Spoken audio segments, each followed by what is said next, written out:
What's good, everybody? Welcome back to another episode of Gridiron Brawl, episode 5. It's just me and Pat today. Reason has some conflicts. But anyways, with or without Reason, this should be an action-packed episode. We're going to talk about week 1, recap the week. We're going to talk about some NFL news that went down today. We'll also talk about the waiver wire for your fantasy league, so we'll give you some fantasy tips for that. And then we'll also predict the week 2 records. But before we get into that, Pat, how you doing today? I'm doing well, Sam. Big Packers win as a Packers fan. Beating the Minnesota Vikings week 1 is always an amazing start to the season. But football's back. It finally felt some normal into the world, and it was great to have it back. Great week 1, a lot of action-packed games. Doubleheader last night was interesting. That was fun. Little controversy at the end of the second one. You're West Coast, so it was probably normal time for you. It was probably convenient for you to have that a late start game. Oh, yeah, that's always nice to just get that nice game, like finish all your work, get that nice game. But, yeah, man, football is back. I mean, Niners lost. That's all good. I mean, we'll bounce back probably from that, but we'll talk about that game later. But I have a lot of thoughts on that game, obviously. But I can't complain, man. Football is back, so it's all good things right now. So, yeah. All right, let's just hop right into the episode right now. So, there's a lot of news that went down today, specifically with wide receivers across the league. The biggest one being Allen Robinson requesting a trade. And personally, I think this was coming. I think this has been coming for a long time. I don't know why you would want to play with Mitchell Trubisky in a contract year. Plus the fact that they're not extending him when he is playing. By the way, one of the most underrated receivers in the league right now. So I mean, I think the fact that they're not extending him, it's not going to help whoever their quarterback is either way, whether it's Foles, Trubisky, or whoever they add next year, which they probably will. But I think they got to extend him, but I guess they're not. What do you think about that? It goes deeper than that with Mitch Trubisky at quarterback. I'm a Penn State fan, so I grew up watching him have Christian Hackenberg as his quarterback. And this man still put up over 90 catches in a season with Christian Hackenberg. Became a second-round pick, got drafted to the Jaguars, was stuck with Blake Bortles in Jacksonville. He comes to Chicago, has Mitch Trubisky. This guy has done nothing but put up really impressive numbers and is produced in every situation, but has never had an average quarterback once. So if he's going to stay here in Chicago and Mitch Trubisky might not be the starter, you better pay him if these guys are getting 20, he might not get 20 million a year, but he wants to be felt like he's worth as much as he should be, as on the same level of playing field as these other guys are. So the timing, like you said, it was inevitable. The time's going to come.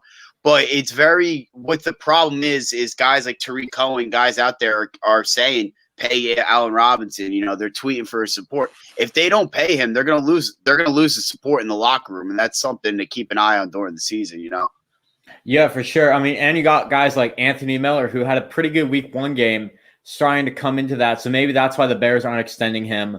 And when I look at possible destinations for Allen Robinson, it's kind of hard to pick one for this one because I feel like the one that comes to mind every time with not just me, but every fan is the Niners. But I don't think there's any way we're going to get him unless the receiving core looks terrible, even with Mohamed Sanu, who we also signed today. I just don't see it happening at all.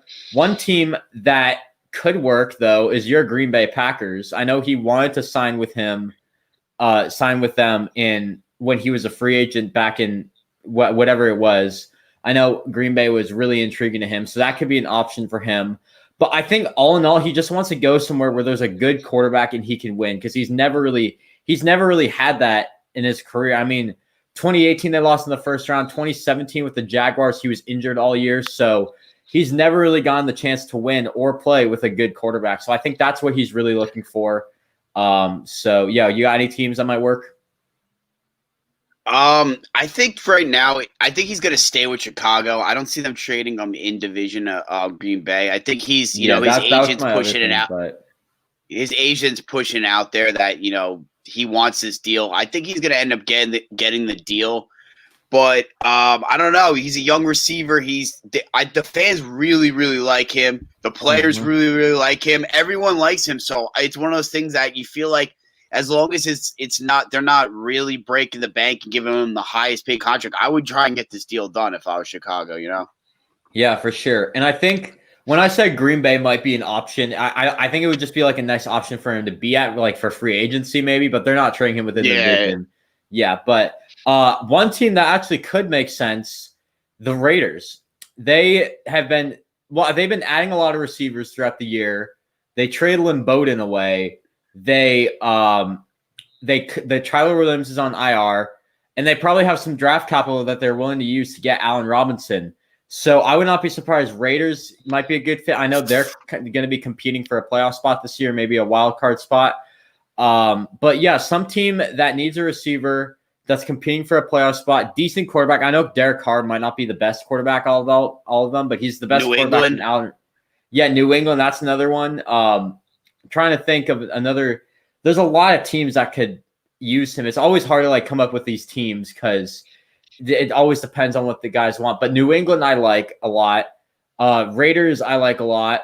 You could even see, I don't even know. I have like a poster back there of just like NFL teams I use for reference. That's why I keep staring up there. But God, I don't even know. Maybe if Michael Thomas's injury is severe, because I know he's out for a few weeks.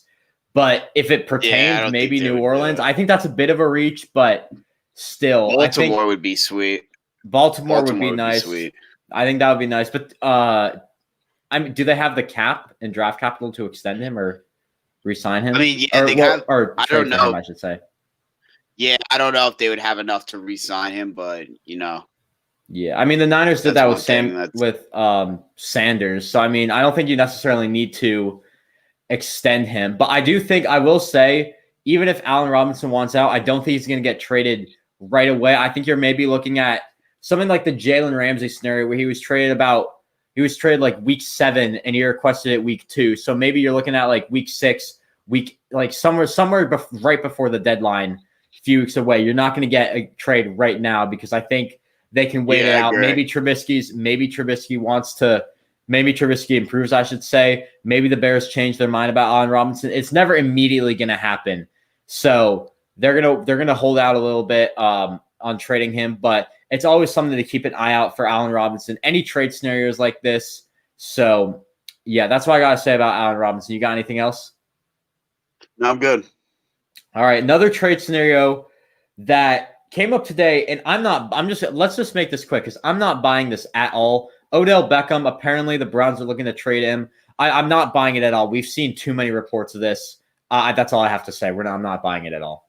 So, yeah, I'm not buying it either, to be honest, right now. But it is something. If the losses keep coming up, he's gonna want out. If they keep piling up and they, say they're 1-5, he's gonna want out of there. It's inevitable. But yeah, I mean, as of right now, it's something to keep an eye on more. For sure. And to be fair, the Browns were missing almost their entire secondary last game, and they were going up against the Ravens, who went 14-2 last season. So that loss was inevitable. The way they lost, though, they shouldn't have lost by that much, but still, it's only one game. You can't wait after one game. So I think it's too early. It's way too early to buy these rumors. So let's just move on from that. The other wide receiver news that happened today, my 49ers signed Mohamed Sanu to a 1-year deal. I don't know the money involved, but I got to say, man, it's a smart move. I mean, Debo's going to be out for 3 weeks or 2 weeks now at this point. Ayuk's going to come back, but it's good to have that guy on the roster. I know Jimmy Garoppolo looked absolutely terrible last game. Maybe it was the receiver's fault. I felt like it was more Garoppolo's fault, but maybe the receivers had some part to do with that. So I like how they bring him. He fits the system really well. He's known Shanahan for a while, familiar with that system. He can get going right away. So overall, I think this is a really smart move. I think it's definitely going to help us out in the future. I was hoping we could sign a guy in the offseason, whether it was Sanu or Emmanuel Sanders, I would do well, or take Jerry Jeudy, CeeDee Lamb, or Henry Ruggs, one of those 3 guys. But we took Ayuk, which I think I'm fine with. We'll have to see how he plays, but and we'll talk about the other 3 guys later on because I got some thoughts on those. But other than that, I like this signing a lot. I think it's going to help us a lot, and I think it'll help us get back on track to wherever we need to be. Yeah. I completely agree. I think he already knows the system. You can plug him in. He can, it's not going to take him long to get adjusted. And Deebo Samuel, he's one of their main receivers. So him being out 3 weeks guaranteed, they're already 0-1. You don't want to rely on Dante Pettis and Trent Taylor to have over, 7 targets a game. So this is a good move by them. I think he'll contribute right away. Yeah, for sure. And he's a good receiver. They'll target him a lot, but coming off that Jones fracture, you never really want to use it that much. Pettis didn't really prove to me anything. He hasn't really proven anything yet. Didn't really do well yesterday. I think he had one catch that most receivers would go after, or one ball that most receivers would go after, and then just kind of stopped his route. So I don't know if he's going to keep that up, then he's not going to make it in this league. Kendrick Bourne, on the other hand, is probably our best receiver healthy right now, but he wasn't targeted that much because of Jimmy's sloppy plays. So, yeah, but it's a smart move. It's going to help our receiving game a lot, and we finally get that guy, that proven veteran, to help us out and keep us getting us on track. So, yeah. Mm-hmm. All right. Now let's look at the week 1 schedule. Let's recap every game really quickly. Action-packed week 1, obviously fun to watch. Luckily for me, there were only 3 afternoon games, so I didn't miss much.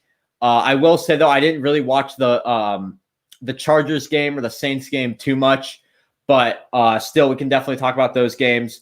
But anyways, let's start off with a Thursday night game, which for some reason feels so long ago. Chiefs win over the Texans, 34-20.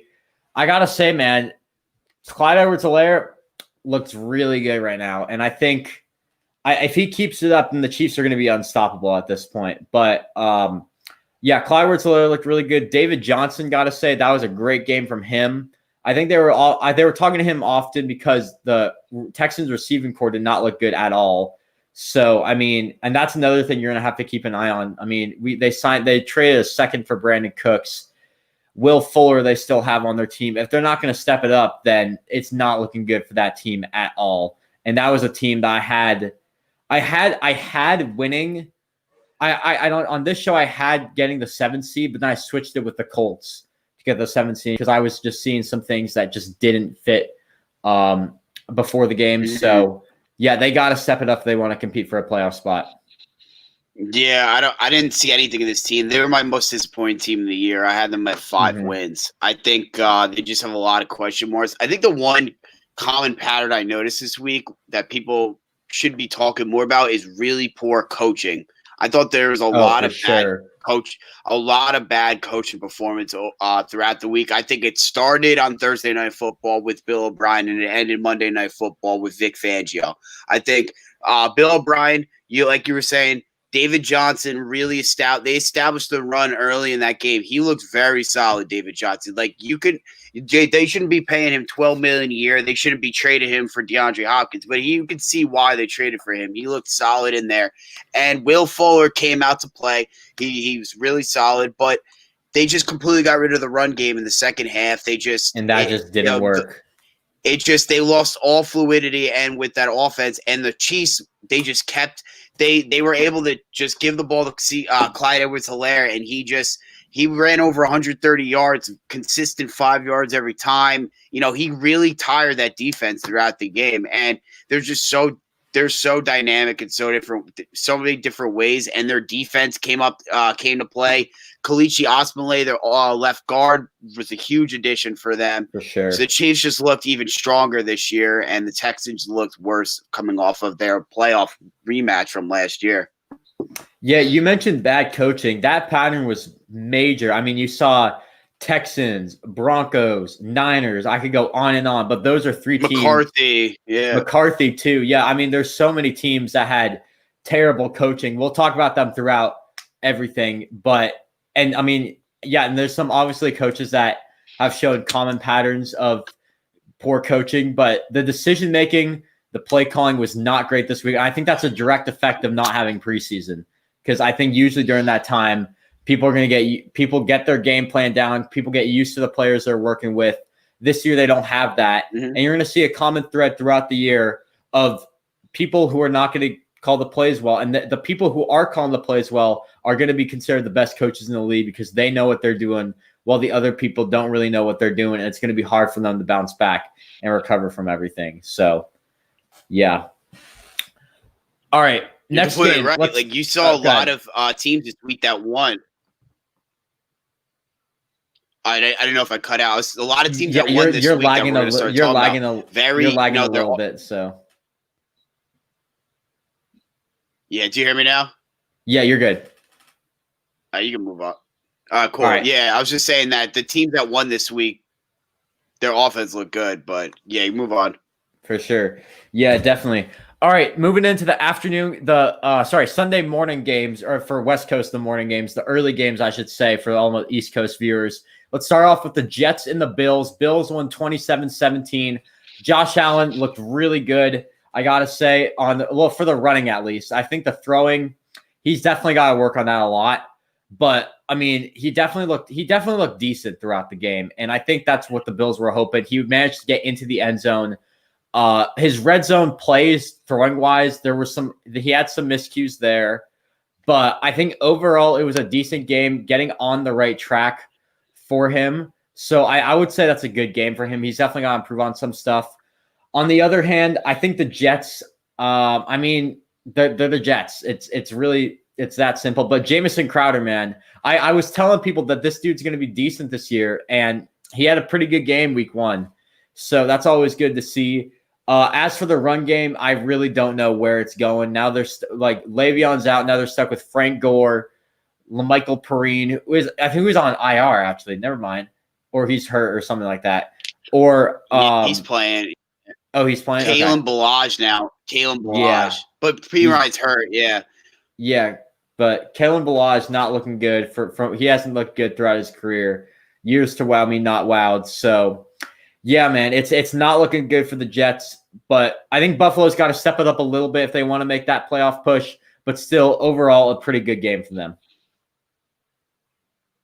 I think the criticism with Josh Allen, I understand it with his inaccuracy and it's stuff that he needs to work on, but as long as I feel like it's keep seeing development, keep seeing that progression in him, looking off defenders and stuff, there's a lot to work with here. But the thing is, Sam Darnold and Baker Mayfield are in the same draft pick class. They were drafted before him, and they've looked horrible. I mean, Sam Darnold, sure. Whether you could put the blame on the coaching, you could put the blame on the O-line last year, the lack of skill positions. But at the end of the day, nothing's getting done.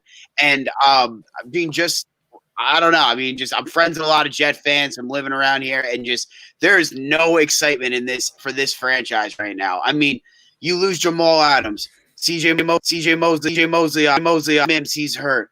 You sign Le'Veon Bell, not really sure why in the offseason he's hurt. Last year, Sam Darnold had mono. Nobody likes the coach. The GM gets replaced. Nothing is stable. Nothing in this goes right for this team, man. I've seen them go from Tim Tebow to Geno Smith to I mean, Mark Sanchez's. There's so many. They just have no identity, this organization, and they're just going to keep being the Jets until something changes. It's terrible. It really is. There's no promise in this organization, and I think they might have to start looking at Trevor Lawrence. Honestly, because what has Sam proven that he's going to be a quarterback in the NFL? Yeah, for sure. I mean, people are always hyping up Sam Darnold's going to be a good quarterback. I haven't seen anything in him yet, and it's really concerning me that the Jets are really putting all their faith in this guy who has showed me nothing yet. I mean, he's just every year he's the guy that's supposed to break out and hasn't done anything yet. And also, by the way, you mentioned that 2018 draft class.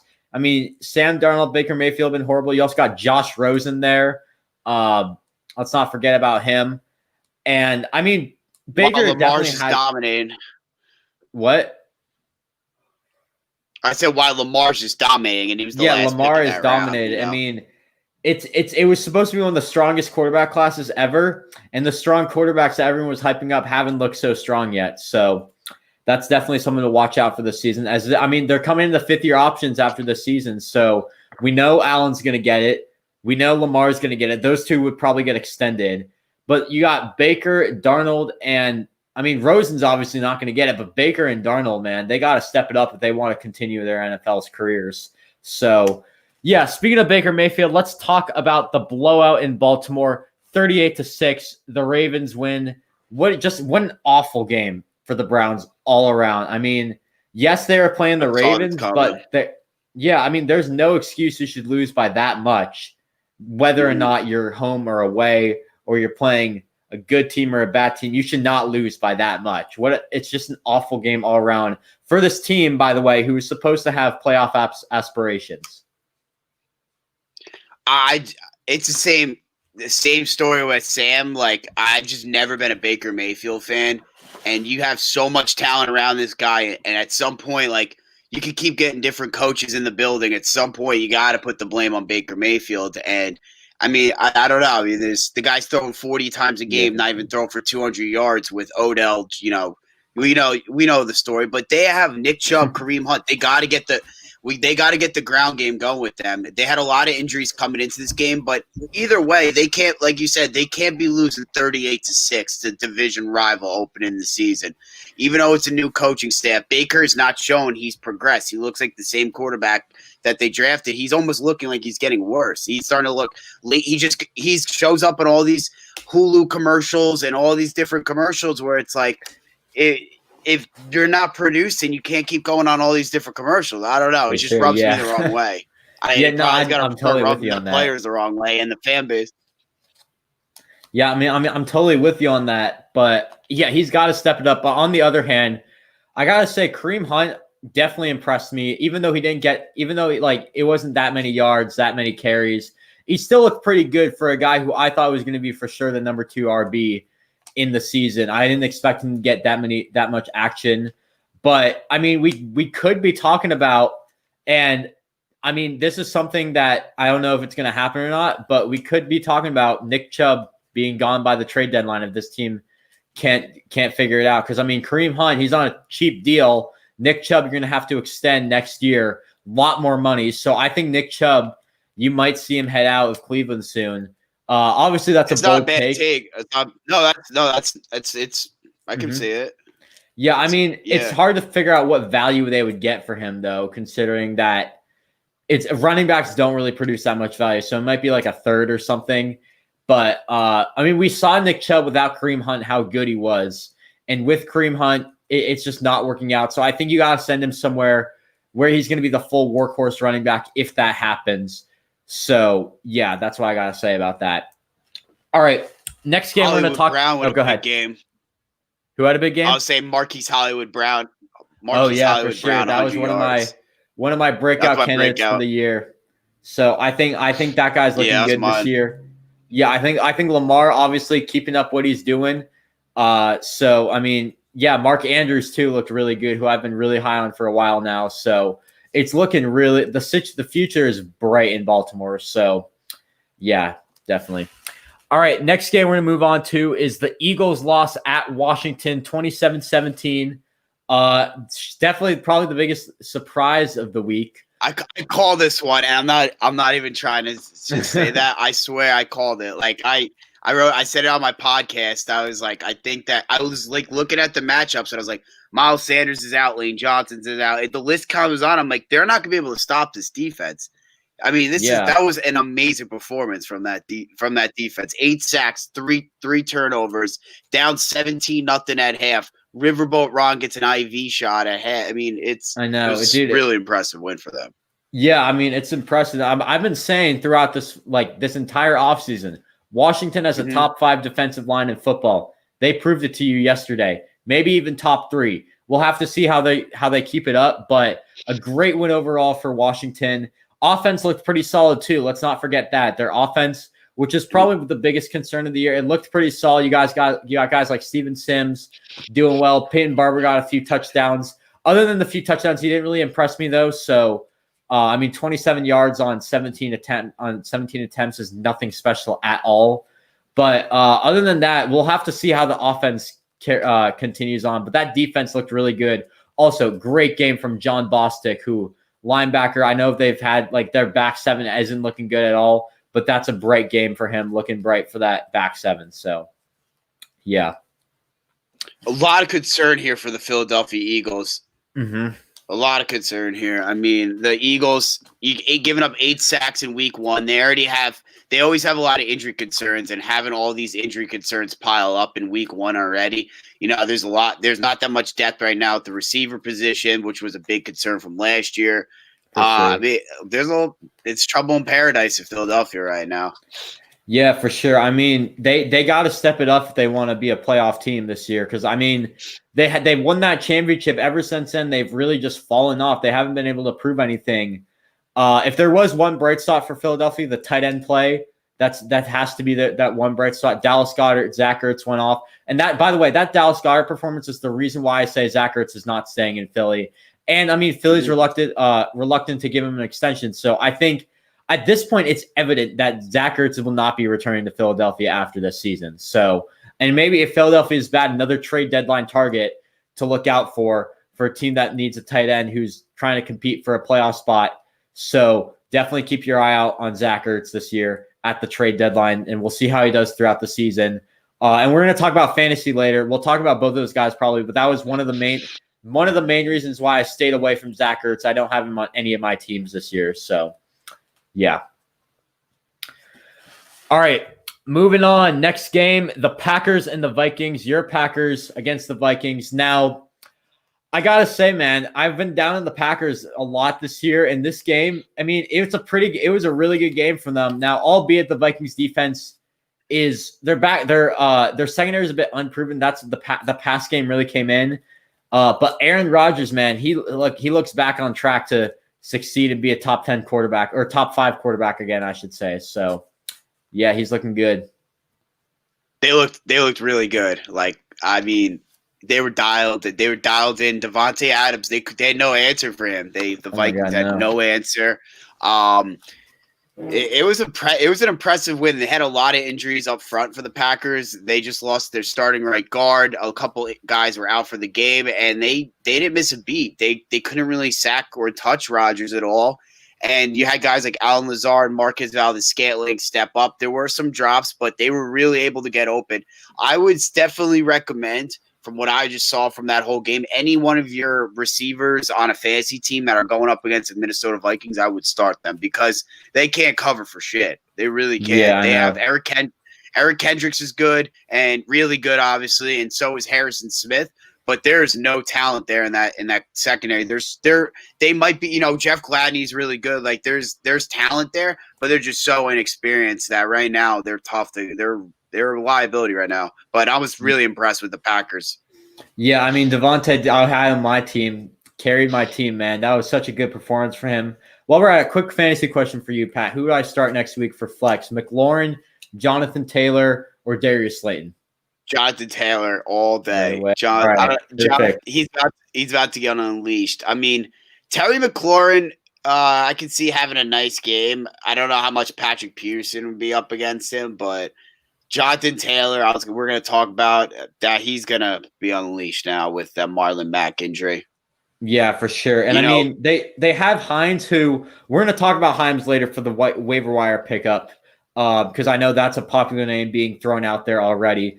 But, I mean, Jonathan Taylor, I somehow got him 6th round in my 10-man league somehow. So, I mean, it's absolute steal for me. I'm so excited to see what he can do. I didn't start him week 1 because I didn't trust him. But now with Mac out, he's going to be unleashed, ready to go.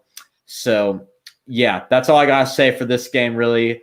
But also got to say, I mean, Aaron Jones definitely impressed me. I thought I wouldn't say Aaron Jones impressed me. I would say I was a bit surprised by how much the Packers used Aaron Jones, because I thought they would use Jamal Williams and A.J. Dillon a lot more this game. And they used Williams at the pass game. They didn't really give him a lot of carries. Definitely. But I thought they would use them a bit more equally, I guess you can say. They gave Dillon a handoff, and he just ran. It was an easy 7 yards, and you could see it immediately. This guy's going to be a problem because when defenses start wearing down in the second half, it gets cold out. A.J. Dillon's going to start hurting teams. Yeah, for sure. And I think that's definitely something to watch out for, A.J. Dillon. A lot of people had a very deep sleeper for fantasy-wise, so maybe pick him up. We'll see how that happens. I think you got to wait a little bit personally, but we'll talk about that later. But anyways, great game. from the Packers. Great win to start off the season. All right, moving on. Next game. This is probably another. Actually, this could be one of the biggest surprises of the of Week 1. The Jaguars beating the Colts 27-20, and I mean, I'm really surprised. Obviously, I'm surprised the Jaguars win, but when you look at the stat sheet, like you don't see Jaguars win anywhere. Like Gardner Minshew, yes, he looked fantastic yesterday. Efficiency was really good, but he only had like 100-something yards, like 172 yards. So, I mean, I'm not saying that was a bad performance because he was efficient and everything. But I got to say, man, one thing I love about the Jaguars, that receiving core. I've been telling people are sleeping on this receiving core. You got DJ Chark, you got Laviska Shenault, you got Keelan Cole who could step it up. I mean, and Keelan Cole did step it up while we're at that. So, I mean, I like this receiving core. But I got to say, though, the future's still not Brandon Jacksonville. I'm not sold on this team. That's just one game. But it looked pretty good, I got to say. That offensive performance really surprised me. Yeah, I mean, it's tough loss for the Colts. I think Jonathan Taylor, he wasn't used yet a lot, but when they were using him, he had over like 60 receiving yards and like 6 catches. It's gonna take a little bit of time for Indy to figure it out, but they should win that game on Week 1. There's no question about it. Gardner Minshew was very effective, but they gotta come away with that win. That's a bad loss. Yeah, and I mean, you look at the Indy receivers, man. That didn't really impress me that much. I know Paris Campbell probably had the best game out of those receivers, but still, it just did not look good all around for those guys on receiving core. I was so high on T.Y. Hilton this year. I thought he was going to have a really good season. Did not really do much. The defense, on the other hand, didn't do much at all. I have very high hopes for that defense, but it just didn't really seem like – it just seemed like they were off Week 1. So hopefully they can step it back up. They're playing Minnesota, another 0-1 team, and that's going to be a key game for both teams next week to look forward to. So, yeah, that's all I got to say about that. You got anything else? No, I'm good. All right, perfect. Next game, let's talk about the Raiders beating the Panthers 34-30. What a game from Josh Jacobs. And that's why I've been so high on him this year, man. I've been saying this dude's going to be a top 5 back by the end of the year. And that there you go. That's all I need to say about Josh Jacobs. On the other hand, though, Carolina made it close, and I did not think they would do that. I thought when looking at Carolina's just team all around, I should say, I was expecting maybe last in the NFC, and I gotta say that was a decent performance for a team playing against a team that could compete for a playoff spot. So I gotta say, good game from both teams. Raiders came out on top. So yeah, that's all I gotta say, really. Yeah, Carolina's going to compete this year. I mean, they have they're not going to be great, but they're going to fight with a lot of teams. They're going to give it their all. They might upset some teams. I just think their interior defensive front, they lost Luke Kuechly, and they have a lot of young guys there. I just think there's a lot of question marks in that up front. Josh Jacobs was the first of the season that's going to expose them. They're going to be one of those teams that when on like DraftKings FanDuel type of thing, or if you're looking at who to start in fantasy, Carolina defense against running backs, I think they're going to really struggle throughout the season. 3 touchdowns for Jacobs. Big win for Vegas to start out 1-0. That's the type of team that you need to start out 1-0. And they don't want to, if they start off with a couple losses, there could be a lot of question marks there. You got to build some confidence. So big win for the Vegas. Yeah, a lot of question marks. Plus, you're in a new city. You got to get those fans. So if you're not winning, you're not going to get those fans. So good win for them, both economically from a business side and just football in general. Obviously, win is a win is a win. So, yeah. Next game, the Bears and the Lions. And the one thing that I really remember from this game is the DeAndre Swift at the end of the game. How on earth do you drop that pass, man? I don't know how you do. I mean, I could have caught that.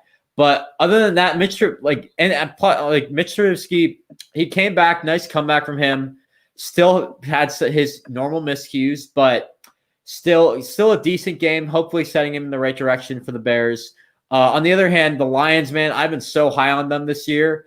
And my hype for them is still there because, I mean, they did have some key injuries with Galladay and Okudah out, but they can't blow that lead, man. That's too much to do. So, yeah.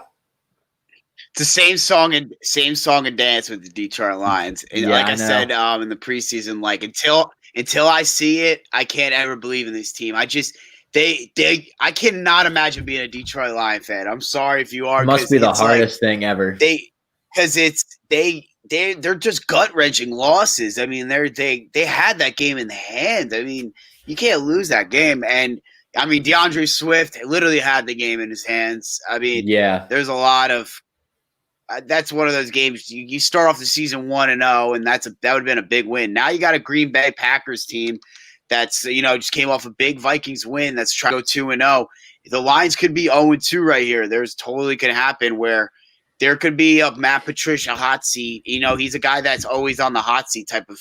It always feels like, but it could be week 6 that he could already be on the hot seat, or he can help his season out here with a big win. But Kenny Golladay being out, I think definitely hurt them for sure. Honestly, I know I said that I have them winning the division, but I would be so happy if the Lions started 0-4 because then Patricia's gone. I think that's really the reason that's holding them back right now. I really don't think Patricia's a good coach. But I didn't really see too many coaching miscues in that game. Again, I was watching Red Zone, so you don't really see everything from that game. But still, man, I think Detroit. I think they'll get it together when those guys come back, Galladay and Okudah. But also, I have one guy on the waiver wire for Detroit that we'll talk about later, not Adrian Peterson. So you might want to stay tuned for that.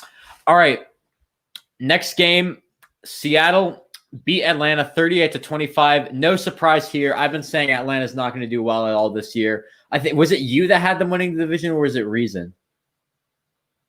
No, it wasn't me. Okay, then must have been Reason. But I mean, I don't see them doing well at all this year.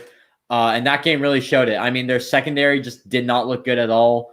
Not surprised by that. Chris Carson, great game from him. DK Metcalf, he was efficient when he got the ball. Russell Wilson played a good game. Just an overall all-around game for the Seahawks. On the defensive side, though, Jamal Adams, I mean, that's the reason why they got him. He balled out that game.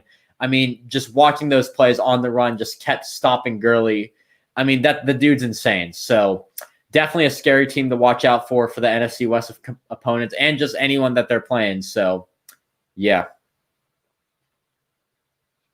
Yeah, I'm impressed with them. They were my Super Bowl pick for the year, but I like that they were letting Russ, how they were saying let Russ cook. I like that they're actually letting him throw the ball out there. Josh Gordon's a guy that they signed again. He's waiting to come back and get reinstated. That could be another potential guy to add to that offense. Philip Dorsett they added from New England. Speedy slot guy. He was out last game. He's another guy that they're going to add to that. You saw Greg Olsen get involved. He's new to the team. Lockett, already you know what he could do with Metcalf in his second year. They add Hyde, who gets in the end zone. This is a lot of new pieces in an already pretty good offense. So I think their line's starting to come together. I think they're really all coming together right now. This is a scary offense. This is a scary football team. Yeah, and I was surprised by the line coming together. I thought that the line was the reason why I didn't have them winning the NFC West, and seems like it's coming together now.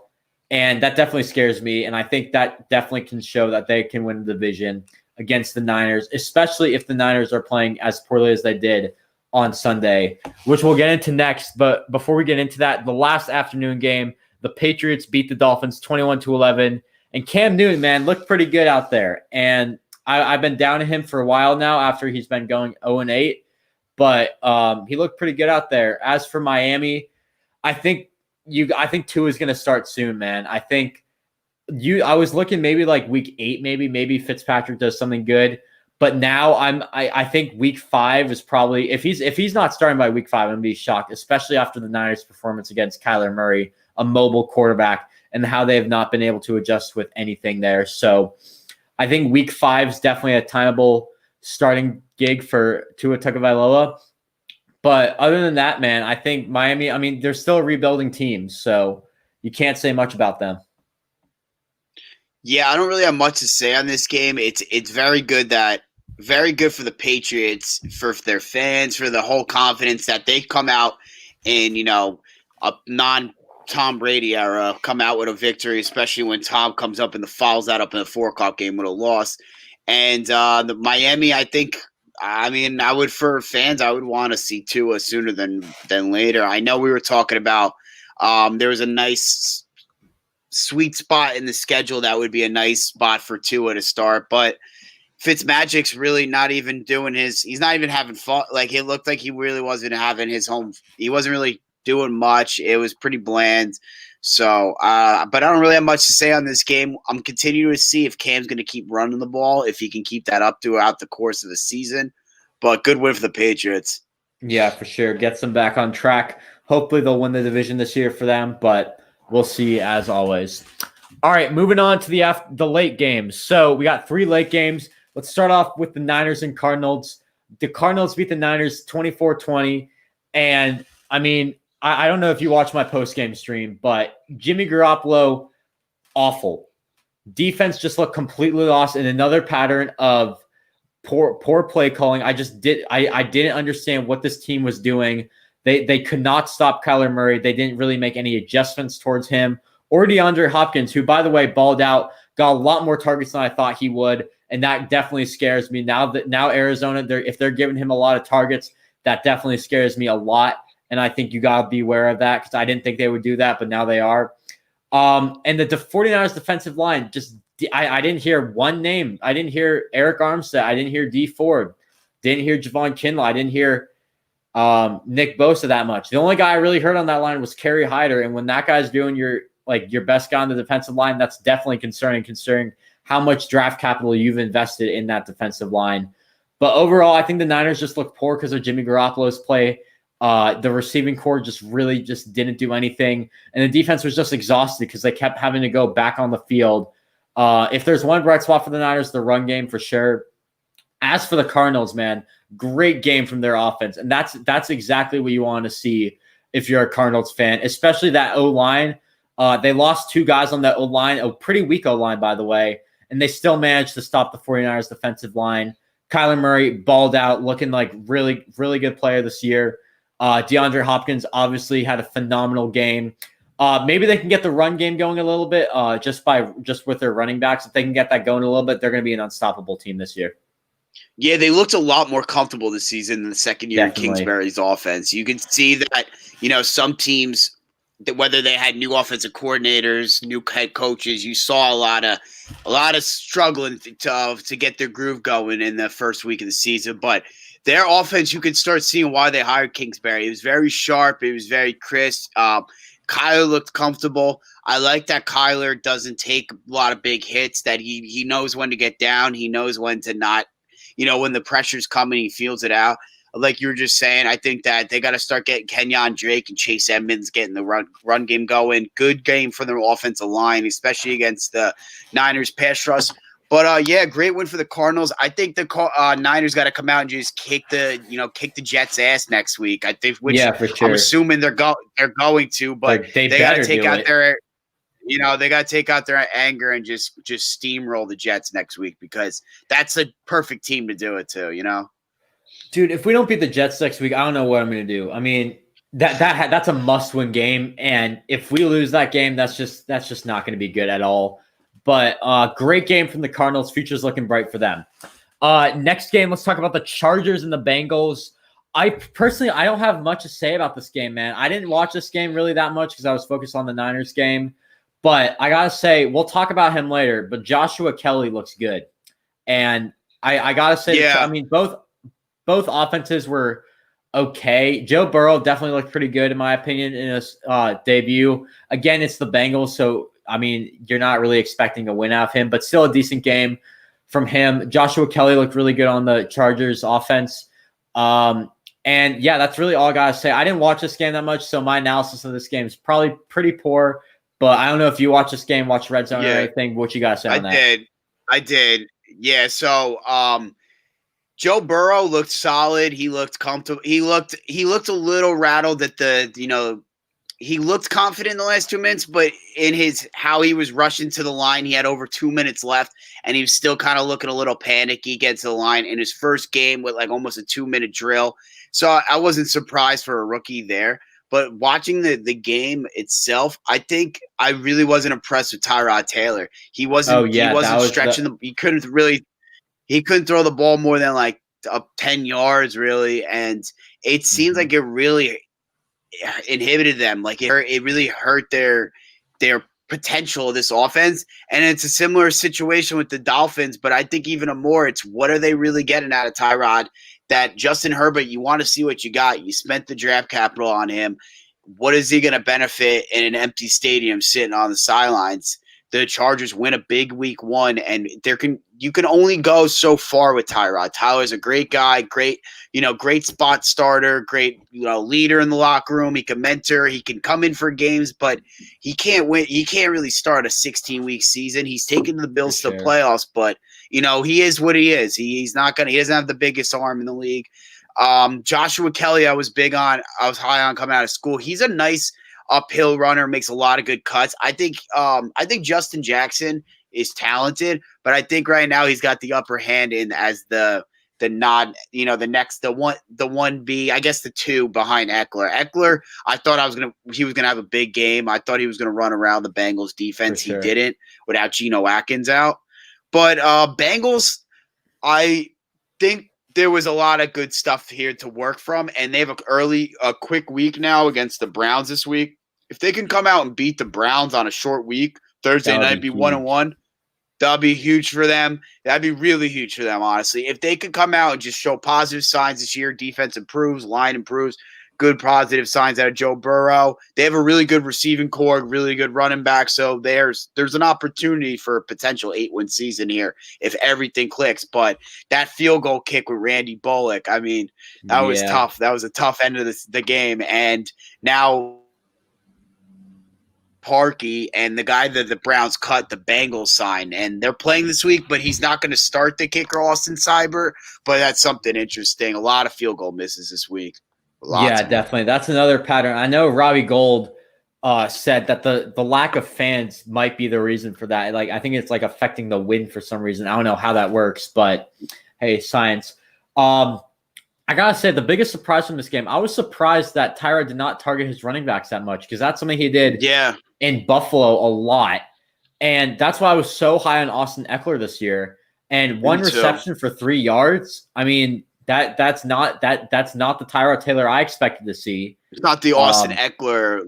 He had over 80 catches last year, Yeah, I know. He was RB4 fantasy-wise for PPR, and now he comes out with 1 reception, and that just really surprises me a lot. And I know Joshua Kelly didn't get targeted as much, and his fantasy points went up because of the touchdown, but he's getting the red zone carries too, which I don't think a lot of people were expecting to see. So those are 2 things to watch for the future, whether it's fantasy or just real life. Definitely watch out for those 2 guys. So, yeah, you got anything else to say about that? No, all good.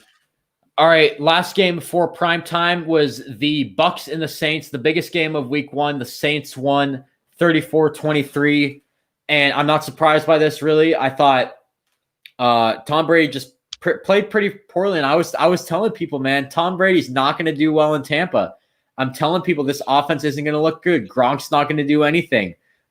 Ronald Jones is a terrible running back. And it really just all came out to show yesterday. And, I mean, I've been telling people that this Bucs offense is not what you think it is. And there you go. As for the defensive side, I was surprised. I thought they would put up a better performance. I really like their defense a lot. That's why I have them taking the playoffs. But their offense has to step it up, man. That was the one thing that concerned me going into the season is how they could pass protect Brady. Brady's not going to run around, as you see. He's not going to elude the pressure. Donovan Smith's a guy they paid a lot of money to at left tackle. Sure. And if he doesn't help out Brady's blind side, it can get ugly fast. Tristan Wirfs is in his first year. Gronk is a guy where whether, he even sat out a year or not, obviously he has to take time to get adjusted, but it's still Gronk. You got to make him a focal point. You got to make him a focal point of your offense. You got to get the ball to Gronk at least 6 times a game. They got to they have 3 amazing, really, really solid tight ends. Go figure out ways to get these guys the ball. They have 3 solid running backs, even 4 solid running backs. Get these guys in balls in different way. I wasn't impressed with the offense, how it really the play calling, but the thing with this offense that I keep reiterating to is that it takes a while to develop a pass. A lot of them will be like a 15 yard in route. It's a lot like long passes, deep passes that take a while to develop. So he needs that pass time. So the time to, he needs that time to be able to get these passes off. Tom doesn't have the luxury to avoid these pass rush. So if they don't protect him, it could continue to get ugly there on the offensive side of the ball. Yeah, for sure. Their defense, I thought, was going to put up more of a fight as well. Yeah, I mean, to be fair to the defense, the Saints offense is pretty darn good. So, yeah, but a huge loss for the Saints. Michael Thomas is going to be out for a few weeks. So that's a major loss for the Saints. I'm excited to see what Emmanuel Sanders does, though. And definitely, I think most people have him rostered, but they're going to target him a lot in the next few weeks. So Traquan Smith's going to have a lot of targets here. Yeah, another roster guy to look at. All right, moving into primetime, Cowboys and Rams. Personally, I thought this was a pretty poor game for both teams. The Cowboys the Rams definitely got away with that offensive pass interference. So, but other than that, I just felt like it was a pretty poor game for both teams. I did expect the Rams to win this game. I thought Dallas' secondary wasn't going to look that good. It didn't look that good. But the biggest surprise was Malcolm Brown, and I was surprised that he got the carries, he got the touchdowns, he got more than Cam Akers. So, yeah, that's all I really got to say about this game. I dropped Malcolm Brown on Saturday for Kendrick Bourne because Kenny Golladay was out, and I added Kendrick Bourne. I was like, I saw Debo was out a couple weeks probably, so that's why I added Bourne. The thing with Malcolm Brown, I was going to talk about this in like the fantasy waiver wire thing. I know he's going to get a lot of the red zone looks and a lot of the carries right now, but he's one of those guys that really could lay an egg. Like he could drop like a 4.5-point game real easy because he's not a big pass catcher.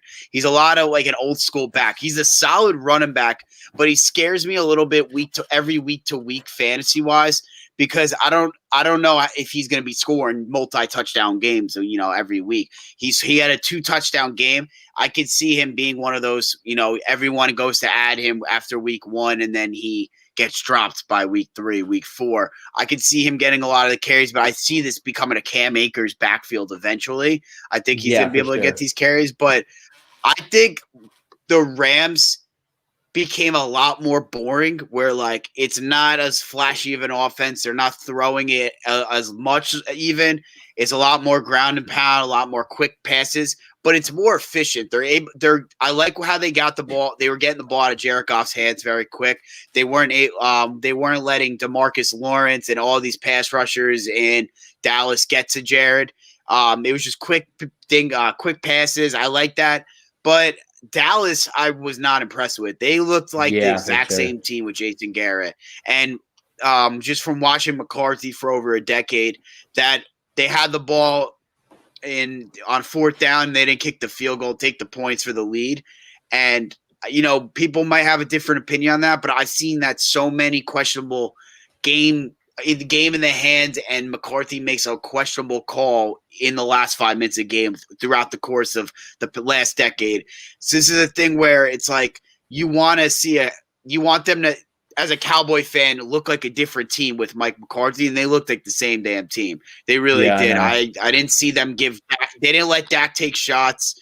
It was really conservative offense. Their secondary looks very brutal. I didn't really like what I saw from the Cowboys for a team that had a pretty high expectations for this year. Yeah, definitely. I think you have to attribute that to poor coaching as well. But, pretty poor performance all around for the Cowboys. All right, moving on to the 2 Monday night games. Steelers beat the Giants 26-16. And that Steelers defense is legit, man. I mean, I've been telling people I'm so high on the Steelers this year. The offense was okay, I guess you can say. But that defense – I mean, the fact Saquon got like 7 yards rushing or 6 yards rushing, something like that. And the Steelers D has a huge part in why that happened. I mean, the Giants couldn't really do much against the Steelers other than that one Slayton touchdown. So, I mean, the Steelers D looked phenomenal yesterday, and that's really my big takeaway from this game. As for the Giants, Darius Slayton, I mean, I got him on my team for fantasy. I'm excited about that. So, yeah, that's all I really got to say about this game. I also started Saquon, but that didn't really matter. I won by like 30 points. The one Giant I have on my team that I was real disappointed with was Evan Ingram. Evan Ingram had a really poor game, and you gotta There's got to be concern there where if he's not really going to step it up, they might have to look to trade him. They got to see how he fits the offense, but it's very big concern for Giants when Big Ben has more rushing yards than Saquon Barkley. I mean, oh yeah, definitely. I mean, Saquon's a generational talent. The dude has no room to run the ball. It's sad. If the run game's not working with Saquon, they got to be able to dump the ball off to him. They got to get him involved in the passing game. It usually works, even if it's just a quick little screen. It could that could be the Saquon run because it clearly wasn't working running the ball up the middle. They have tough, Stephon Tuitt, Tyson Alualu, Cam Hayward, tough guys up front. It's gonna be a tough to run against them. Real solid performance from Pittsburgh's defense, but yeah, I mean their offense I'm not completely sold on yet, even though I saw impressive performance from the receivers. But James Conner got banged up. I'm not completely sold there, but good win for the Steelers. Bad loss for the Giants for especially their offense. Yeah, for sure. I mean, you said it all right there. I mean, that basically just summed up the entire game. So I think it's only worth it to move on to the next game. Titans Broncos, the last game of the week. Titans win 16-14. And I gotta say, man, Titans got lucky for this one. I mean, Gostowski didn't really do that well. I didn't really see much of this game from either team. But I got the one takeaway, Jerry Jeudy, man, that kid looks legit. So I really have a soft spot for Drew Lock and Ryan Tannehill. They're big. I'm a big fan of both of them. I like Drew Lock this season a lot as a young up and coming quarterback, and I think he took a lot of steps, especially in that game. Even just reading off coverages, I liked what I saw from him. But man, Vic Fangio. I mean, I would be I would be outraged if I was a Denver fan. I can't believe this man still has 2 timeouts left. Like he called 1 timeout, the game ended. It's like I've seen. Dude, 6-year-old kids on Madden have better clock awareness and better management than him. Like, this is a thing where it's like there was a minute and a half left. He's just watching the game end. And then it's like worst case scenario, they do all that and they go up for the field goal. They don't even try and ice him. Like the guy missed 3 different kicks this game. They didn't try ice him. They give the Broncos the ball back with like 15 seconds. Like, just look. The worst clock management you'll ever see. It was to the point that I actually was up from the East Coast. I'm sitting here at like 1:30 in the morning last night. Like, I need answers. Like, I'm like, I need like to know what, like, I'm like, did Vic Fangio, did he think it was the third quarter? Because I really remember sitting here last year, week 1, Monday Night Football against the Raiders, and he did the exact same damn thing. Mm-hmm. So it's come to the point where it's like, there's a huge part of being a head coach is being able to manage the clock and controlling your 3 timeouts. It's the coordinators can do a lot of that stuff. He's got if he can't do this, what is he doing? Like, there's certain guys that are really good, really, really good coordinators, but they're not cut out to be head coaches in the NFL. The same could be said for Matt Patricia, but we don't know. There's a lot of, this is one of those things where I actually got to the point where I watched his press conference today because I wanted answers. I'm like, why did he do this? And it just seems like he was taking all the accountability for it. He was saying, this is my fault, but I still didn't get answers. I still don't know why he didn't call a timeout. So I just think there's a lot of talent there for this Denver team, but unfortunately it might never be able to go where they want to go because of their coach, to be honest. Their head coach. For sure. I think that he could be honestly holding them back. Yeah, definitely. I mean, you gotta manage the clock if you're a coach like that, and that was one of the worst clock managements I've ever seen. But I will say for this team, defense looked pretty solid all around. Only held Titans to 16 points. Stopped Henry pretty well in my opinion. So that was pretty good. And then the offense was decent. I think clock management, again, you kind of got to work with that. It was kind of hard for them to put on that comeback. But overall, fairly sloppy game for both teams, but hopefully they'll rebound for that. So, yeah, you got anything else about any games before we move on? No. All right, perfect. No, I'm good.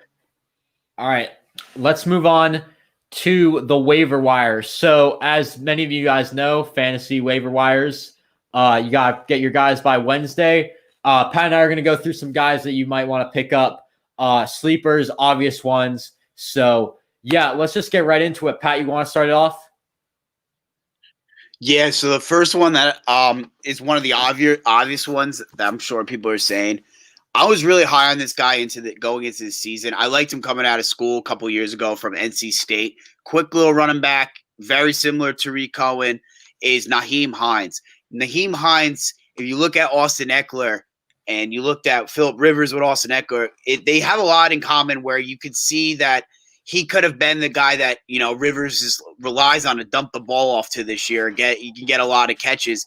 Now with the injury to Marlon Mack, Jonathan Taylor is going to start eating, but I could see a lot of consistency from Nyheim Hines. I could see him getting 8 catches.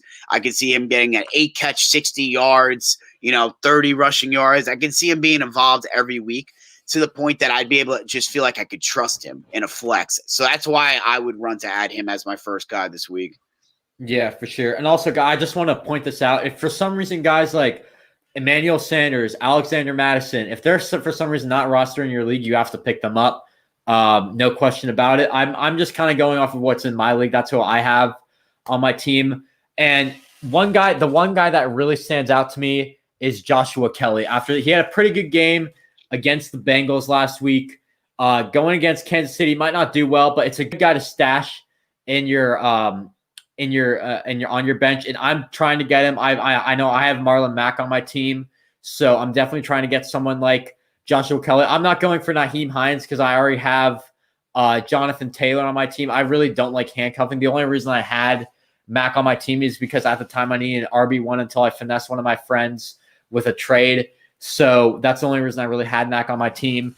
Another guy I really like this week, Robbie Anderson of the Carolina Panthers. I know a lot of fantasy experts have been saying, get this guy on your team, and they were proven right this week. I mean, we necessarily know that DJ Moore is going to be the number one receiver in Carolina? And I know that sounds like a crazy thought because Moore is obviously more talented than Robinson, in my opinion. Anderson, in my opinion. But still, I mean, he got he got one less target than DJ Moore, had more receptions and more production overall. So I think that's another guy you definitely got to pick up in your leagues this week. Betty Snell, Pittsburgh last night. I was just alluding to that James Conner looked banged up. But James Conner, I mean, he's had a lot of injuries, and a lot of them have been in the middle of fantasy. Like, in the middle of a game, he'll leave the game and leave you with 2 points. Benny Snell looked like the better running back last night. Benny Snell, for a lot of points last season, looked like the better running back. And Benny Snell was pretty overweight last season, to be honest. He was pretty like 15 to 20 pounds overweight. He cut that in the offseason. They said he looked quicker and better. And everyone, all the running back coaches and all the offensive coaches in Pittsburgh were high on him. And I think he's the number one guy there. I know Anthony McFarland, they drafted from Maryland. I think he could be another guy that, I'm not saying pick him up this week. I'm just saying they might be a guy that they start contributing pretty soon. And Connor might start being a guy that starts getting faded away. I think Benny Snell is going to be the number one guy there in Pittsburgh, though.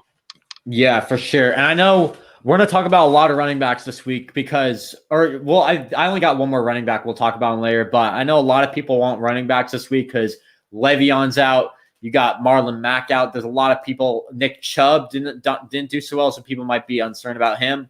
But people are going to try to get one of these 4 guys. The last of the 4 guys is Malcolm Brown of the Rams. Had a phenomenal week last week. He's RB1 on the depth chart, which a lot of people forget.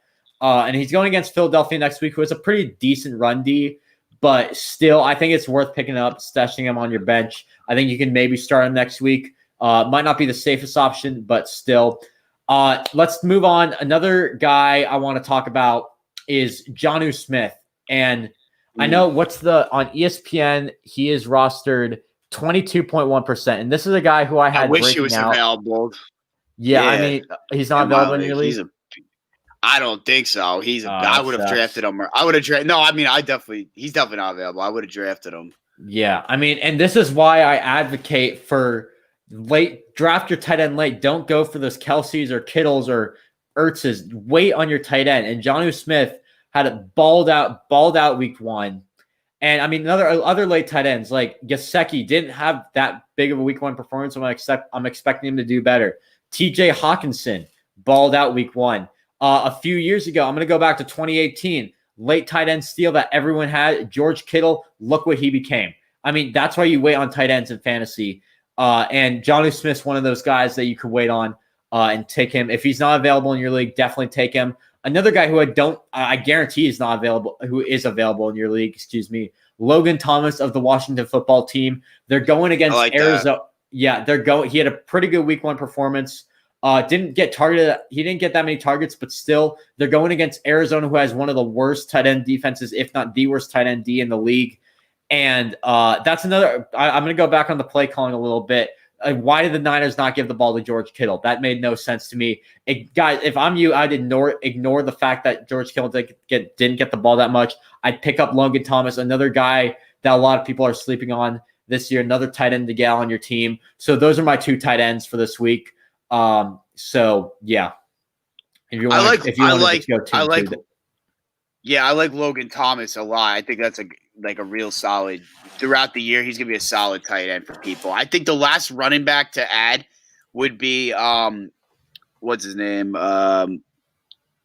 So he's more of like, if Josh Jacobs got injured, I think Devontae Booker could be maybe potentially someone. He already put up 10 points this week in a game where Josh Jacobs had 3 touchdowns. So this could be someone that could be effective in his former Bronco first year as a Raider, potentially be someone to add on your bench. But looking at wide receivers, if Traquan Smith's available in your league, pretty much, which could be a thing, I would definitely add him, because this is someone that's already gained the trust of Drew Brees. Drew Brees said it was going to be his breakout player of the year, and this is in his 3rd year now. I think he's going to be the guy that they're going to go to, whether they're going to still obviously throw the ball to Emmanuel Sanders, but this is the only receiver that's been in their offense for multiple years.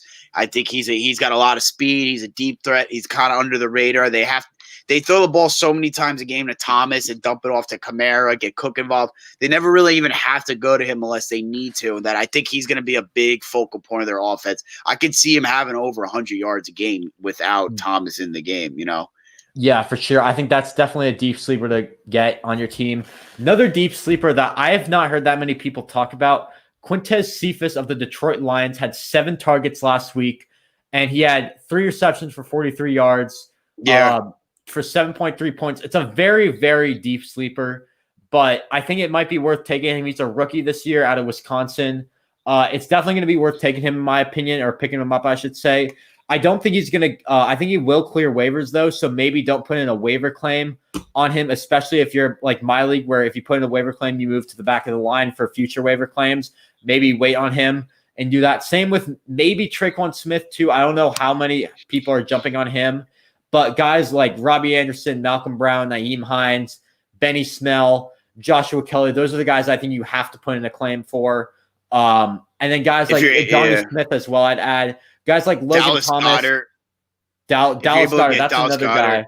We haven't talked about him yet. I'm personally, I'm not picking up Dallas Goedert. I really don't like to take guys in 2 tight end sets. I like the workhorse tight end. He's my backup tight end. I have Mark Andrews, Evan Ingram, and Goddard. I love tight ends. Yeah, I usually like to keep 2 tight ends. Right now I have 1, but I might consider picking up Jonnu Smith or Logan Thomas, one of those 2, depending on how they go. I'm probably going to put it right now. I have 2 waiver claims in. Joshua Kelly, and if he doesn't get picked up, Malcolm Brown, but I might switch that to what's his face, Benny Snell. So we'll see how that goes. I hope no one in my league is watching right now. But yeah, if I don't get them, it's not the end of the world. I'll probably just pick up like Robbie Anderson if he doesn't clear waivers, or Traquan Smith or someone like that. I'll give you 2 more names real quick, wide receivers. First one, Gabriel Davis on the Bills, rookie, UCF. He probably would be available. He looks solid. If one injury happens in Buffalo, he could definitely be a guy that is available. And this guy could definitely be already on someone's team. But Russell Gage has proven that he's the number 3 right now in Atlanta. He's had over 100 receiving yards. He had a lot of pretty solid games last year as well. And to have over 100 receiving yards with Ridley and Jones, especially if one of them go down, this is going to be a guy that has put up a lot of stats and a heavy pass offense right now. Yeah, for sure. Now, as for defense, personally, I don't like to use waiver claims on defense. I usually like to wait, pick them up. Defense is a week-to-week thing to some people. One defense I'm definitely gunning for this week is the Bucs defense. They're playing Carolina. I've said this a lot. I've had very high hopes for the Bucs defense. So if you need a defense, that's the team I would go with. Also, maybe even consider picking the Washington defense up after that huge week. Actually, no, avoid the Washington defense. I'm not sold on them yet. A lot of people are going to go after them. They're playing the Cardinals next week, so I don't know. People might go after them. People might not. But after the week that the performance that the Cardinals put up, it's going to be interesting to see, can Washington stop mobile quarterbacks in an efficient run game. So, yeah. A team that I would look at defensively would want to have on your roster would be the Indianapolis Colts. They play the Minnesota Vikings. They have the Minnesota Vikings this week, which is, pretty solid offense, but they didn't really do that much against the Packers. They got the New York Jets next week without already Le'Veon Bell, Mitch Trubisky the next week, Baker Mayfield, and then Joe Burrow all coming up. Those are all offenses that aren't going to kill you. I can see it just a solid team. That's a solid defense to, have on your roster for the next 5 to 6 weeks. Yeah, I mean, I have the Colts defense on my team, and I would not be surprised if people are dropping the Colts D left and right, because after they played the Jaguars and the Jaguars won, people are not going to be sold on this defense. People are going to go for a D like the Bucs D. So I think if you have the Colts D, which I think a lot of leagues do, stay there, keep the Colts D. But if you don't, make sure to keep an eye out for that and people dropping them. My league will not be having the Colts D to pick up because I'll be keeping the Colts D. So. Yeah, you got any other waiver wire claims that you think you might be good? Olabisi Johnson on the Vikings. I could see him potentially. He's, he got a lot. He took some snaps from Justin Jefferson, but sure. Yeah, no, I'm good. Yeah, and also Mohamed Sanu as well. That might be a good idea. Devontae Freeman. I was going to mention. He isn't going to sign this week, but he's planning on signing the next week. And he could be a guy that he wants to step in and immediately contribute right away. So there's a lot of teams. I feel like could have been potentially Josina Anderson from ESPN. I definitely heard it this morning though. He said that he's going to wait one more week. But... He wants everything to clear. Okay. I mean, I haven't heard that yet, but that's definitely got to watch out for. And if we're looking at guys to watch out for, let's talk about Tua right now, because the one thing that I see in Tua is that week 5 matchup against San Francisco. I talked about that before. And I think that's if he's starting that week, I think he's going to ball out, especially because San Francisco has not been able to stop mobile quarterbacks for a while now. Plus, I think he's going to do really well in that offense. I probably am definitely my favorite quarterback coming out of the draft. But yeah, Tua Tagovailoa, a guy to look out for on the waiver wire. So yeah.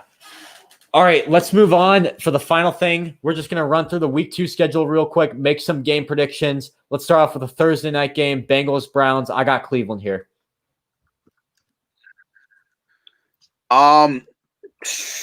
It's always tough for me to I like seeing the injury reports, but I'm going to go Cleveland, just feeling like they need to win this game, but I could see the Bengals definitely upset in this one. I would like to see the injury report to see how much their secondary's out though, because they have a pretty talented receiving core, Cincinnati. But I'll go Cleveland for now. Yeah, I'm gonna go Cleveland for now as well. Cincinnati, I think they just need to prove a bit more. I know Cleveland, they haven't proven anything yet, but I think they are the better team. So I'm gonna go with Cleveland, keep it safe here. So yeah. All right, moving on. Giants, Bears. Both teams had pretty good week 1 games, but I'm gonna go with the New York Giants here. I think I like what I saw. Last week was pretty decent for Daniel Jones and the receiving core, Darius Slayton in particular. Saquon Barkley, I think, has the opportunity to step it up against the Bears. Another tough defense for the Giants. Again, they're having such a rough schedule to start the year, but I think the Giants are going to come out on top this one.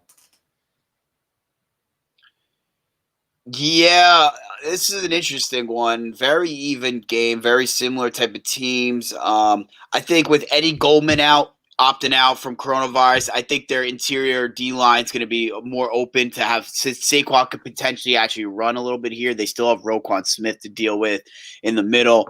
I'm going to say Giants as well in like a 17-16 ugly game.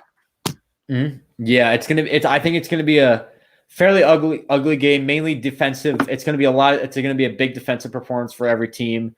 So there's going to be a lot of miscues though throughout the game. So yeah. All right, Rams, Eagles. I'm going to go.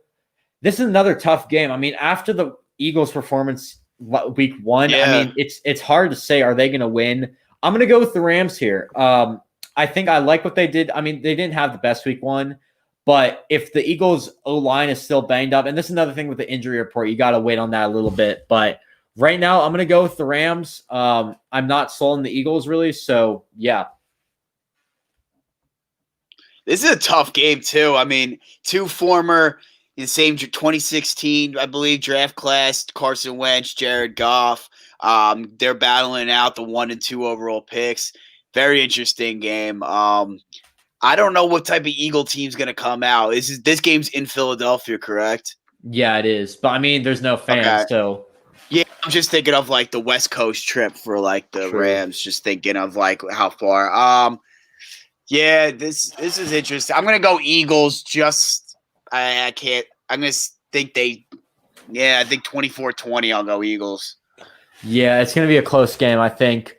Might be another sloppy game, but we'll see. All right, moving on. Falcons and Cowboys. Now, this is a game I think could be a sloppy game. I'm going to go with the Cowboys here. I think they're a bit more talented. I like their receiving core way over the Falcons secondary, and I think that's really going to sell it. But then again, on the other side, I mean, you do have the Cowboys secondary against the Atlanta receiving core, so it's going to be a close game in my opinion, but I'm going to say Dallas for now. Dude, I'm going Atlanta. I'm just getting the heebie-jeebies from watching Mike McCarthy going against Atlanta in the past. Last time he played them, he lost his job after the game. The Falcons. Yeah, I know. Julio Jones, every time the Packers played him, ran circles around them. They just seem like Falcons always had the McCarthy's number. I think that they already had Jordan Lewis that was out. They have a lot of question marks with Van Der Esch, Sean Lee. I mean, there's a lot of question marks. These injuries, Julio Jones and Ridley might run circles around these guys. I mean, Hayden Hurst might have a really good game without Lee and Van Der Esch there anymore. I think Atlanta's going to win this game. I think offense is going to have a really big game. I'm going to go 36 to like 27, like a high scoring game. Yeah, high scoring. I'm definitely seeing this a high scoring game. I do think Dallas is high. I think Dallas has a bit more of a high octane offense, so I'm gonna pick them for now. Bucks, Panthers. I think I'm gonna go with the Bucks. This one, I think they're gonna bounce back. Carolina, I'm still not sold on, even though they played decent week 1. But I think Tampa Bay is gonna bounce back. I think their defense is gonna put up a good performance. But this is definitely going to be a huge game for the offense to prove himself and see if they're a legit team. Yeah, I don't think Carolina's offense will have enough to outscore their defense, Tampa Bay's defense. This would be a real big panic mode game if Carolina wins this one. This got to be the get-right game for Tampa. This is this is the perfect defense to really figure out how you want to start getting the offense going. They don't have a great pass rush.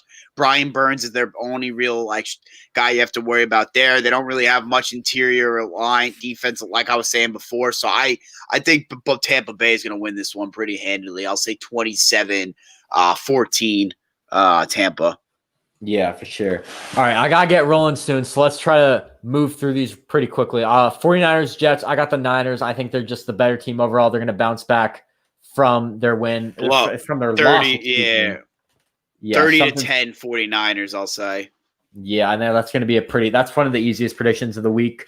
Broncos, Steelers, I'm going to go with the Steelers here. As I've said many times, I'm definitely sold on the Steelers team. I think they're going to win, and I think they're going to win big. I'm gonna go Denver in this one. I think Denver's gonna bounce back.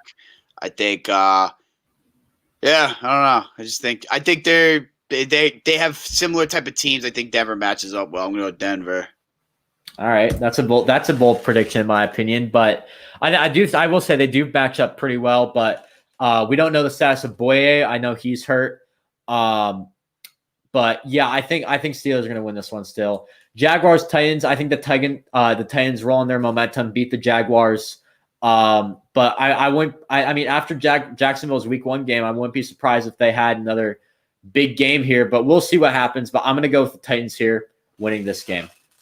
Yeah, I mean, I agree with you. Like, you can't count them out, but this is, if you really think about it, like, it's a short week for Tennessee. They had a really late night game on a Monday that was practically like a Tuesday morning. They got that was on the West Coast. So this is a very, very, very short time to prepare for a Jaguars team. And I don't know. I could, right? Yeah, that's what I'm saying. Like, the Titans had a really short week on a late Monday night game. So now they got a really short week to prepare for Jacksonville, where it's like, Jacksonville could potentially sneak one out here, not counting them out, but I'm going to go Titans in a low-scoring 16-10 victory. 16 points back-to-back for the Titans. So, all right, Packers, Lions. I would have said Lions before, but I'm going to go with the Packers. I'm sold after. I thought they had a great week one performance. I think they're going to continue their momentum. It's going to be a close game in my opinion, but I think the Packers are going to win this one, especially if Okuda's out. I think it's going to be a bit bigger for the Packers. And Galladay, but we'll see what happens. Packers win this one, though. Yeah, I think from what you saw in the NFC Championship with the 49ers, like, I think the Packers haven't solved that yet. Like, I'm not confident that they can just stop the run yet or anything like that. But this is one of the best I've ever seen. Like one of the best in a week one I've seen the Packers offense gel in a balance where they were really good passing, but the run game looked good. I saw so much different motions that was very similar to San Francisco's offense. You know, LaFleur coached with Shanahan, similar style, a lot of motion. I like what I see from their offense. I could see Detroit giving us problems. They always have. They have a nice run game. But I'm going to go Packers here in a close 35-31 game. Yeah, definitely. I think it's going to be a close game, but we'll see what happens. All right, Bills, Dolphins. I got Buffalo winning here. They're going to continue on their momentum next week. And I think it's going to be a bit of a larger margin than the Jets game. Yeah, I'm going to go pretty big here too. I'll go 27-13 Bills. All right, perfect. All right, Vikings, Colts. This should be an intriguing one. Both teams 0-1, looking to figure it out. I'm going to go that's a tough one, actually, now that I think of it. I'm going to go Indy here. I think it's going to be a very close game. This is really a coin flip, in my opinion, right now. But I'm going to go Indy here. I like their defense a lot better this year than the Vikings offense. And I think we didn't see much from Justin Jefferson. I was hoping he could play a huge role for the Vikings. Looks like I haven't seen much from him. I think really the Vikings offense doesn't match up that well against the Colts defense. So I'm going to go Colts here. Yeah, it was interesting because people are saying, Packers have to go draft that first round guy, and Justin Jefferson could have been that first round guy, and he had one catch in the last week. So he didn't really do much in week one. So you definitely want to see him really contribute. I'm going to go Colts here, 31-24. I'm going to say game-winning touchdown pass. Phillip Rivers hits T.Y. Hilton for the slant for a slant route as time expires, like right at the end of the game, in like a thriller. I think, like what you said, I think it's gonna be a high-scoring, very entertaining game. Colts are gonna get back. It's gonna be a very entertaining game. So definitely one to watch for this week. Washington and Arizona. Now, this 2 1-0 teams. I didn't think I would say that. But I'm going to go Arizona here. I don't know if Washington can stop a mobile quarterback yet. So I'm going to go Arizona. I think they're going to continue their momentum from week one. And maybe the Cardinals hype is real. So it's definitely going to be an intriguing matchup to watch again. I wasn't joking. I said Washington football team is going to win week one, and I'm going with them again week two. Okay. I just think – I'm not completely confident in this one, but I think that Arizona could have trouble here. I could see they're a fast. These guys, Montez Sweat and Chase Young, they're fast. They're fast pass rushers. I can't see Kyler Murray running around all over them. I think they're a fast defense, and I think Washington might give them a lot of trouble. I'm going to go an upset here, 20-17 football team. Nice. Upset. Yeah, I think that's another game that could go either way. Maybe an upset here, but we'll see. All right, next two games. I'm just gonna say them. I'm just gonna go through them really quickly. Ravens beat the Texans. Chiefs beat the Chargers. I don't see how those other two teams are gonna stop them. Yeah, I completely agree. I think definitely no doubt about it. So yeah. All right, moving on to Sunday night game. Patriots Seahawks. I'm gonna go with Seattle here. They're gonna continue their momentum against that they put up against Atlanta, and I'm gonna go Seattle here. I think it's definitely gonna be at least a 2-possession game. I think this could be a game where Patriots, it's a low scoring first half, like 13 to like 7, like something weird. And I could maybe see like Russell Wilson pulling it out with like the last minute. But I could also see people start talking about after week 2 was Brady just a part of a system type of thing, like Belichick starts 2-0 and stuff like that. I'm going to go for safe. I'm going to go like 21-20. Russ pulls it out right at the end of the game. I think the Patriots are going to play an impressive game, and then Russell wins on a 2-minute drill, maybe a field goal. Yeah, for sure. Definitely. So, all right. And then the last game, the Monday night game, Saints Raiders. This is going to be an intriguing one. Without Michael Thomas, yeah. Yeah, no Michael Thomas. I don't know how that's going to affect the Saints right now. So, I mean, the Raiders also looked really good week 1, but it's going to be a close game in my opinion. And I'm going to go with the Saints. And the reason I'm going with the Saints is the defensive advantage. I really like their defense a lot. And I think the Raiders defense is not going to match up that well against the Saints offense. So, yeah, I can't picture Derek Carr beating that Saints defense on the bright lights of Monday Night Football. I know it's going to be their home opener in Vegas. I know Michael Thomas is out, but I don't know. I'm just not completely sold on that Raiders defense. Like McCaffrey still had his way. I think Kamara's going to really, he's going to have a really good game. But I think Kamara a lot more too. Yeah, and I think I don't know. I just think. I can see their Saints defense getting to Derek Carr a lot. I think, and I can see him throwing maybe a costly pick. But I'll go. I can see it being a pretty good game. I'll go 24-14 Saints. All right then. So, yeah, man, week 2 is coming up. I'm looking forward to that. Hope you guys are too. Make sure to check us out on Twitter. Make sure to do that. We're going to be tweeting a lot on week 2. But anyways, guys, thank you all so much for watching. And we out of here. Thank you, guys. See ya.